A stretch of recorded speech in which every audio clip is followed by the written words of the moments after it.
Hello, hello. Welcome to Dropping into Happiness. Another week, another episode. I am Rachel. And I'm Maggie. Hey. Welcome. So I don't know if a lot of people realize this, but I kind of wanted to point out that, guys, I've never actually met Maggie in person. Que tragedia. I don't know if anyone realizes that. I am over here on the West Coast, Southern California. Maggie is over in Florida. And we actually met virtually working with WW, which is coincidentally the same program we both use to lose 100 pounds. So just putting that little nugget of information out there for you guys.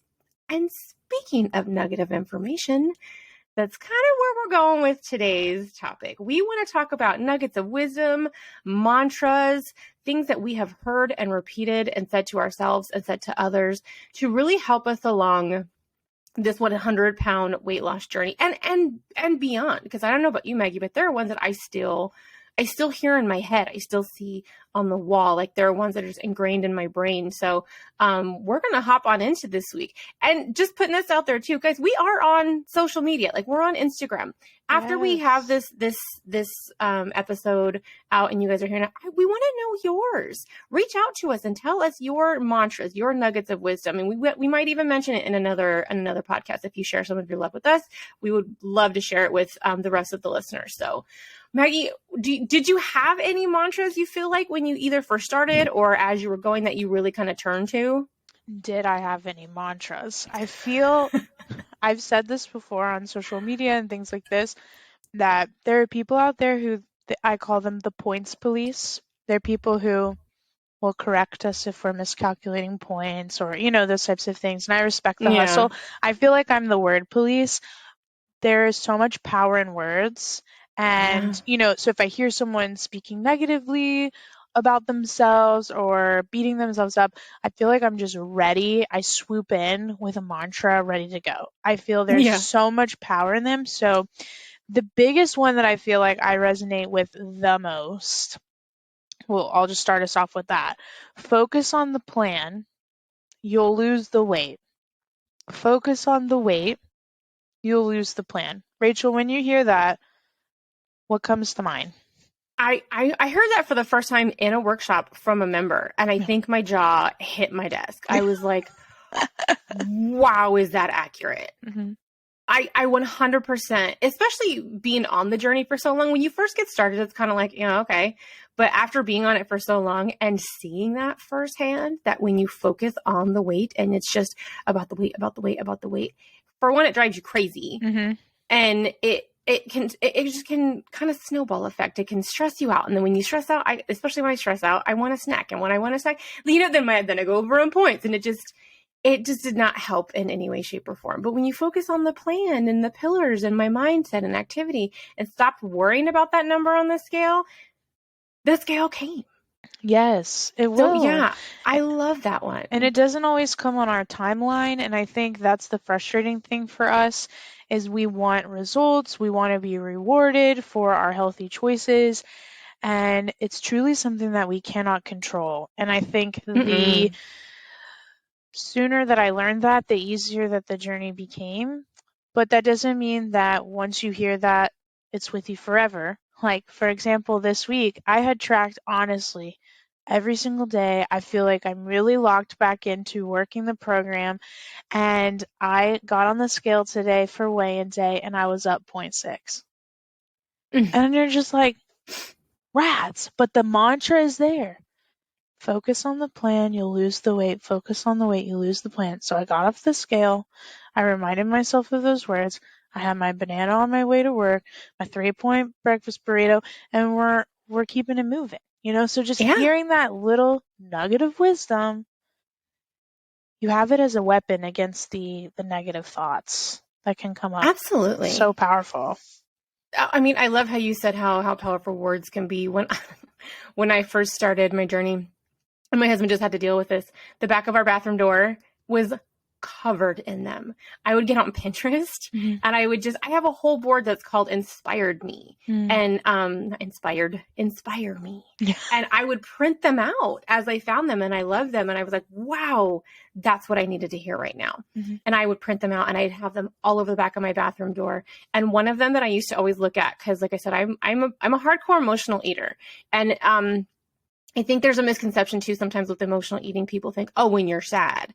It could be when you're bored. It could be when you're angry. It could be when you're happy. Mm-hmm. And a lot of people don't realize how much we used to reward ourselves when we were happy and having happy moments with food. Mm-hmm. And but so one of my big ones was, stress, anger, sadness, whatever. So I had this one in the back of my bathroom drawer and it said, when you eat because you're angry or upset, what you ultimately do is turn one problem into two. Mm. And that, I mean, like I said, I don't even have to read that off of anything. Like that Right. has been wedged in my brain.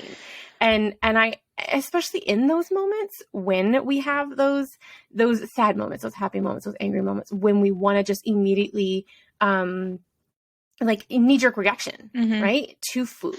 It's kind of hard to always think like, just wait a second. Is this what I want? Is this what I need? Will Is it give me what peace? Will it fix anything? What am I going for this for? It's nice that it rings in my head, but I feel like, right? Because I feel like that's kind of what a lot of these do. Right. They swoop in when you, they help you hit that pause button because you've had that mantra in your back pocket and it says, hey, remember, sad points, we say points, that's the part of WW. Sad points are not as fun as even happy points or intentional points or planned points or whatever the case may be. I love that little mantra that you have, Rachel. Turning one problem into two. Them. Yeah. I don't know if I've ever thought about the sad points though. Yeah.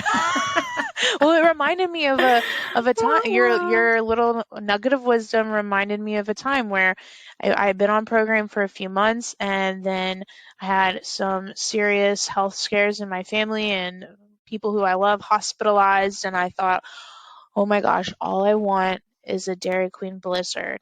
And if you don't know what a Dairy Queen Blizzard are, a mini, which is like a shot of ice cream, is like 19 points, which for some of us would be our whole day, right?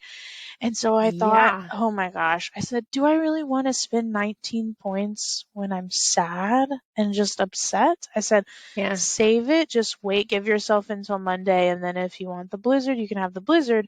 And then it rolled around and I didn't even need the Blizzard anymore. But having that little mantra would have been even more helpful to solidify that concept of like, okay, this isn't really going to fix anything that's going on. It's just... But right in that moment, it's always, it's not as easy to remember those things. So to have those, like you said, being able to swoop in and kind of help us out, because the power of words is, I mean, I think that's why I read so much too, because words can just make such a huge difference in your day. I mean, think about when you read poetry, I have Edgar Allan Poe poetry on my wall. They're just, words can just hit you differently. Words can stay with you. And I love that we have found some that directly relate though to our journeys. And hopefully some of these ones that we say today can resonate with other people. I'll put these in the show notes too. So in case we say them too fast for anybody, I'll have them in the notes so you guys can go back and write them down or wherever we get that from. Cause that one, you know how sometimes you like have the author, I don't know whoever said that. It was unknown that I saw on the internet. So I don't know who to give credit to for that one, but that one did really help me. I will say one mantra that I think ties up this concept that we're discussing really well about the power of words and having these thoughts in your back pocket. What you say is what you hear we make happen. And I might have mentioned that before when we were talking about activity, because it's really true. The power of words. If we claim something, if we say, I will honestly track this week, I will get in my activity, I am an athletic person, I am someone committed to my health and wellness, I will focus on the plan, etc., etc. The more we say these things or these little mantras, the more we hear them, the more we really believe them and will follow through. And I just love that one. I say it to myself every single day. I don't know if you saw, but on that pod, because you did mention that one, and we've had so many people mention and comment about how they loved that and how they were going to start saying that out loud, like, I am an athlete, I am going to be a runner, I am this, I am that, to really give them that self-confidence. So one of the ones that actually has always given me self-confidence when it comes to anything big, this is going to be kind of weird. Y'all remember The Biggest Loser? I don't even know if the show's still on. If it is, I don't get to see it. But I think they had a reboot recently. I thought so too. Yeah. I don't know where to find it though, because I used to be extremely obsessed with that show way back in the day, and I love me some Bob Harper. So shout out to Bob Harper. But if you're listening, hey Bob. Yes, he said something like over 10 years ago that has never left my brain. He said it one time and I just like it burned into my brain. Mm-hmm. And he says, you don't have to be great to start, but you have to start to be great. And I feel like I tell my kids that too. Like when, you know, they want to start a sport or dancing or something or whatever, they're like, oh, well, I don't know how. Well, nobody starts off great. Nobody does. The athletes in the Olympics, we got Winter Olympics coming up. Do you think they just hopped on a bobsled and knew exactly what to do? No way. You have to start to be great. Nobody's going to hop into anything being the best, being a pro, being as good as you think that you can or should be. We all got to start somewhere. We all just have to start to be great. And so I've always loved that one because I feel like it speaks to everybody. Right. And it can apply to outside of just athleticism or anything. Tracking. If for some of us, when we start our WW journey, it's the first time we've monitored food in any way, shape, or form. So it can feel a little bit overwhelming. Well, let's just say I'll start with tracking breakfast, and we have to put something in the app for us to build that momentum and to learn and to grow. So that's a great one. Yeah, I mean, and anything, any kind of something you want to learn, nobody's going to start being a pro ever. No one's going to start being a pro. You have to start to be great. So thank you for that one, Bob Harper. I'm going to tag you in something. Shout out, Bob. I want you to see it. One that I have written down from a member in workshop that ties into the one that you shared about turning one problem into two. Don't give up what you want most for what you want in the moment. Yeah. So we can think long term here, thinking about getting to goal or lifetime maintenance, those types of things. But even just the intention of, I wanted to honestly track this week. Well, if I'm about to make a food choice that's going to make it challenging for me to honestly track, let me think about this. Do I really want this, or do I really want that bigger picture? That weekly goal that I had set, or whatever the case may be, or maybe like setting an activity goal and then thinking, oh, but I'd really rather stay in bed because it's kind of cold outside. Yeah. Right. What do you want now versus what do you want most? I think that was a really good one. Well, and Maggie, I mean, for those that are unaware, Maggie and I are both WW virtual coaches. I've been in your workshops and I've heard you tell members, like, speak it into existence. Say it out loud. Because, just saying it, it's just going to solidify it. And it's going to, I think, just solidify it to the universe and to yourself. Like, I like thinking that when we can say these things out loud, when we can set these goals, say them out loud, have those big moments where we can actually say out loud, this is what I'm going to do. Yeah. Right? Because, there's science that goes into it. When we keep something inside, it's very easy to break that promise because no one knows. When we take a thought or an intention from inside and bring it outside, even to a small group of folks who support us, or writing it down on a Post-it note, which I have so many of here. If you're on YouTube watching, I have very many notes. But even just taking it out and putting it into that concrete idea of, okay, this is actually going to happen, we're just more likely to do it. So I think that's what I like too about our workshops. So WW has virtual workshops now, which, like I said, that's how me and Maggie met. We can. I love when people can get on there and share a celebration or share a goal they want to set for themselves, because it's accountability. Like I said, when you don't tell anybody, nobody knows if you hit it or not. Right. And I think you know what I do think I love seeing this. I've been seeing a lot more people on social media, Instagram, posting pictures every single day, posting what they eat every single, even if they're just starting, they're like, I want accountability, and I'm going to be accountable even if I have no idea who you are or where you live. I'm going to put it to the world. I'm saying it out loud. This is something I'm doing. And I love that. I love that people can find that within themselves and not have to shy away even if you don't know these people, I mean, I think we're getting a lot more brazen with the internet these days, but you know what I mean? Yeah. Because I will say, I share my food every single day on my Instagram stories, Maggie Tracks Magic, if you're not following. But I don't share it necessarily to inspire for new recipes or new hacks or, to say, look how beautiful my food is. I mean, some of it is so very basic and some of the things I eat every single day, but I post it for my own accountability and for my own reinforcement of those healthy habits. And if it helps someone, fabulous. But at the end of the day, it's for me something that I know that works. And Rachel, if it's cool, I want to tie in because we were talking WW workshops, and I remember Jan. If you're out there listening, you know who you are. One of my favorite mantras that she came up with: chase a life, not a loss. Love that one because we're looking at that bigger picture of what it looks like to live a healthy lifestyle and tying it into that idea that the scale will come, but chasing that full life. All the non-scale victories that you and I talked about in our, how it's been since we lost 100 pounds or how our lives are different.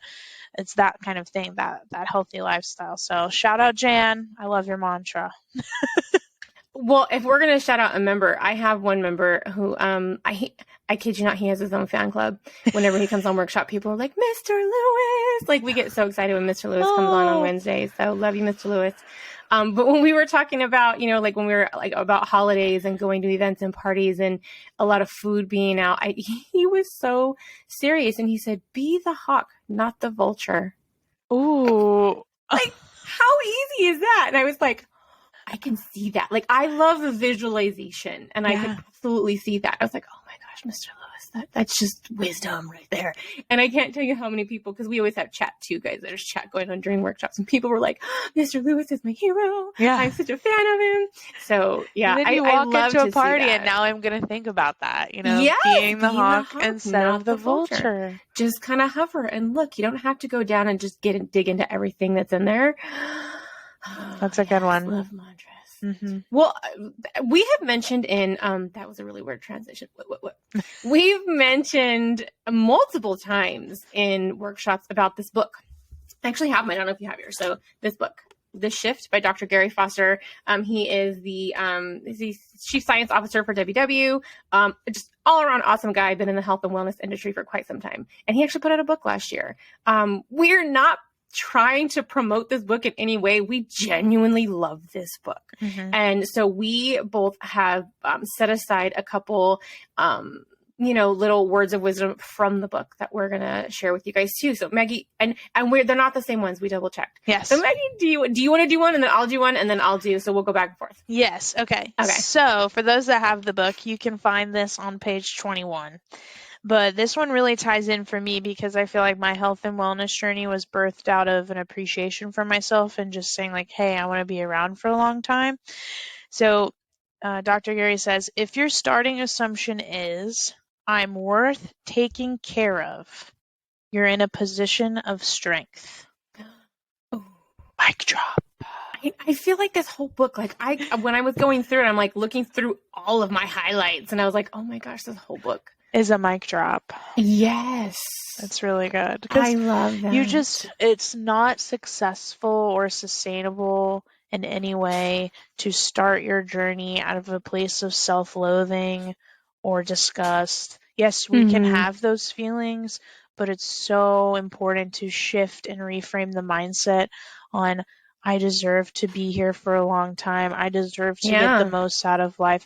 I am worth taking care of. Oh, yeah.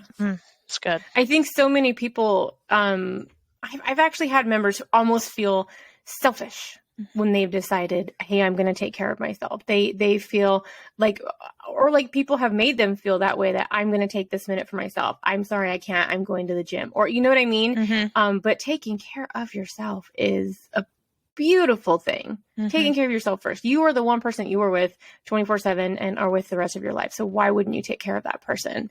Oh, I like that one. That's nice. Okay. I have a couple. One of them is kind of short. One of them is kind of long. So I'll do my short one first. I might have mentioned this one in the past. And I even have it highlighted and underlined. I don't know if you can see. Yeah. For those of you on YouTube. So it's your character can't be measured in M&Ms, eaten or not eaten. I don't know why I love that. How I many think times have we felt guilty about eating some M&Ms? well, like we were saying, like the whole emotional eating thing. Like, we think, oh, that's going to make me feel better. This is going to make me feel this way. We feel like food is going to alter our feelings. I've even had to say to people recently, like, feel the feels. Mm-hmm. Don't, because I feel like sometimes what we try to do is we try to cap it. We kind of cover it. We kind of use food as, I don't even know, just to kind of make it all go away. We try to like make it all seem like it's different with the food, and just feel the feels. And you can't, I don't know. Like just Rachel is it. very passionate about this, so I know. I'm like, I don't even have the words to explain why that hit me so hard. But yes, highlight and underline in the book. Yeah, we not only can we not necessarily fix anything with food aside from hunger, right? It's important to know that yes, food is important when we are hungry. But it's the guilt or the shame that comes after it attached to certain foods, right? There is no good food, there is no bad food, there is just food. On WW, there are some foods that are 0 points, there are some foods that are medium points, high point, low point, everything in between. But because you have chosen to eat the M&Ms because they were planned or because they were unintentional and they just sounded good because you're having a stressful day, it does not determine your worth as an individual or as a human. And so being able to recognize that truth helps us to move forward when those moments happen of like, okay, I turned to M&Ms because I was really upset. It didn't fix anything, but I'm human, so I'm just going to keep moving on. I think that's a big part of it. That my next one is a little bit more about like the pass or fail, the good or bad. So that's kind of where mine's going to go in my next one. So what's your second one? So mine comes from page 53, and this is about, refocusing, using setbacks as an opportunity to refocus rather than as an opportunity to say, I've blown it. So because thoughts, especially when fueled by an unhelpful thinking style, are not facts. They are simply things we say in our heads that we believe to be true. To repeat, thoughts are not facts. Boom. We got to hit ourselves with the reality check every now and then. Yeah. That little voice in our head can be such a bully, right? And I think it's influenced too by so much of the media and of preconceptions and what we think we should be. But they're not facts. They're not at all. And I do like that. Because I feel like sometimes that can be our biggest deterrent, is that voice inside our head. And it's not at all. Right? The power of words. They are so powerful, and it can go in either direction. So if you're speaking negative thoughts over yourself, beating yourself up, that is what you will believe, and that's what will come to be. If you are reshifting those negative thoughts, if you're speaking kindness over yourself and hitting yourself with the reality check of this is actually what happened and this is who I am and how I'm going to move forward, that is what will be. So I've always believed in the power of positive thinking. Absolutely. And I mean, and that kind of ties back to our speaking it out loud, saying, I am a runner. I am an athlete. And it's just, all ties back to that too. So I'm telling you, this book, like we could do like an hour and a half of we're just going to read pages from the book for you guys. We should do that, a reading of the shift. Right? One chapter at a time. I know, right? Okay, so this one, I broke it down a little bit because it's kind of a big paragraph, but holy cow. So it says, perhaps nothing crystallizes internalized weight stigma as much as the routine use of the word cheat. When we say someone cheated on their taxes, it's pointing out a crime. When we say a spouse cheated, it's usually such an explosive event that it can put the marriage in jeopardy. How is eating a muffin on a level with these things? I kid you not. Since I read that, I have never used the word cheat after that. I've never said, oh, I've cheated on anything. Because you're not. It's a journey. There's ups and downs. There's highs and lows. And I love that How is eating a muffin or having a high point day on the same level as a crime or an infidelity? Like, that's what that word should be used Right. for. And I feel like when we use that word on ourselves, that's when we have that, like, that almost meltdown moment, like, oh, I cheated on my diet, right? Because it feels like the weight of a crime or an infidelity. And it's not, guys. Mm-hmm. It's really not. So when I remember when I first read that, I was like, whoa. Mm-hmm. Absolutely. I will never, ever, ever think of a cheat because we're not. Remember, I've said this before, balance. Balance is my favorite word when it comes to our journey because we can have high point days. We can have the M&Ms and it's not a cheat. We find balance. There is no pass or fail. There is no good or bad. There's a high point day, a low point day. We find the balance. We can still have the pizza. We can still have these things and not feel like we have failed as a human being or we have committed a crime, because that's when those negative feelings come in. That's when those horrible thoughts come in that are not fact and just can absolutely wipe out. Because I've had members tell me that too. Oh, well, I felt so bad. Just the whole rest of the day was shot. Because they feel like, oh, well, I ruined it. It's that burying this head in the sand effect that we just we've been learning about. Yeah, the ostrich effect. We don't want to see it. We don't want to experience the negative actions or emotions from things that we feel like we've cheated on. When we can get that mindset out of our head, which is going to be easier said than done, but when we can get that out of our head, that having a muffin or a high point day is not a crime. It's not a crime. Right, and it's not a reflection on your commitment to your health and wellness. I think that's the big thing for a lot of us who have trouble with labeling food. We think, oh, because I had a donut, I'm not committed to my health and wellness. I'm not a healthy person. And your favorite word is balance. And I always make the joke, but I'm 110% serious. Life is too short. Never having a donut or a muffin or whatever the food is ever again, it's not worth being skinny to me. It's not. Yeah. It's just not. And so figuring out a way to just say, this was my choice. That's all it was. And I'm really very passionate about just calling things for what they are. It was either a high point thing or a low point thing. That's it.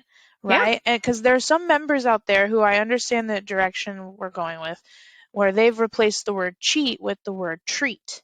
But even then, we're giving a certain food a particular level that another food does not have. Oh, a cookie is my treat. Well, what's an apple then?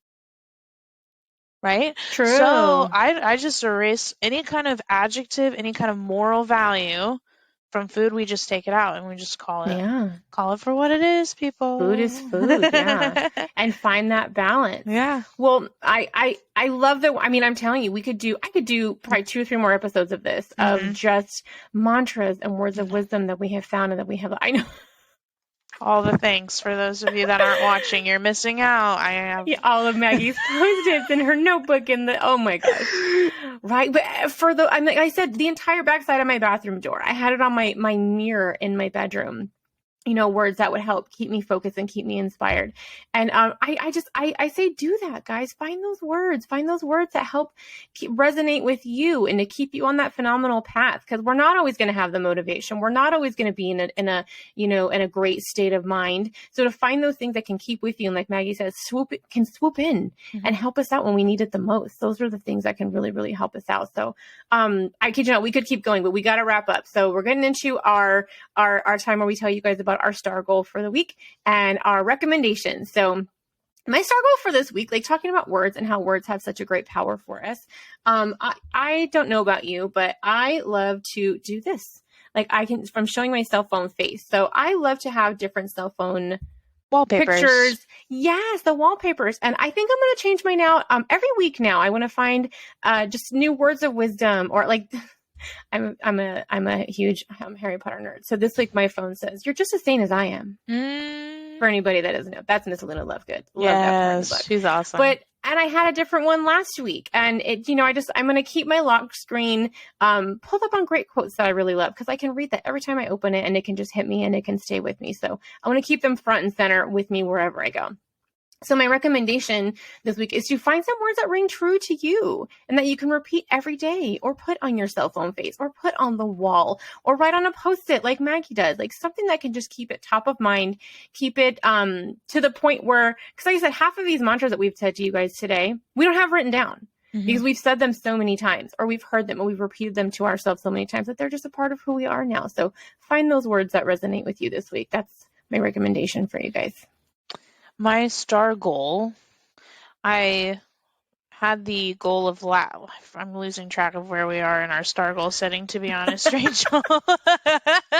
Where I am with my honest tracking, but I will tell you that I've signed up for the top tracker in the badges. I've been telling you all about the badges, so Yeah. I completed 7 days strong, and now I'm shooting for top tracker, but I'm adding another layer because, like I told y'all in this podcast, my weigh-in day I was a little bit frustrated with today. So next Monday, I will be listening to the audio that's in our WW app under the breathe portion. It's called Before You Weigh. And it's just a couple of minutes. And I feel like getting in that mindset before I step on the scale is going to really benefit me. So that's my 2-parter star goal. And then in terms of my recommendation, tying into what Rachel had already said, I would encourage you to pick one mantra from your list that you're collecting as you're looking into things like Rachel suggested. Pick one and repeat it out loud in the mirror every single day this week. It might feel silly at first, but again, what we say is what we hear. So say it out loud, speak it into existence, and start owning it because it's going to give you power. Absolutely. Well, this one was fun. We might have to do another one of these in a little while. But like I said, guys, so get on our Instagram, Dropping Into Happiness Pod, and tell us yours or put it on your own Instagram and tag us. We want to see some of your mantras. We want to see some of the things that have inspired you because we're always looking for that cool inspiration because I always tease that in workshops too. I'm like, you don't realize how much a part of my journey that you are. So I love so much when you guys can share with us and we might even give you a repost. So thanks for stopping by, everybody. Have a great day and we will see you next time. Have a magical day. Bye. Bye.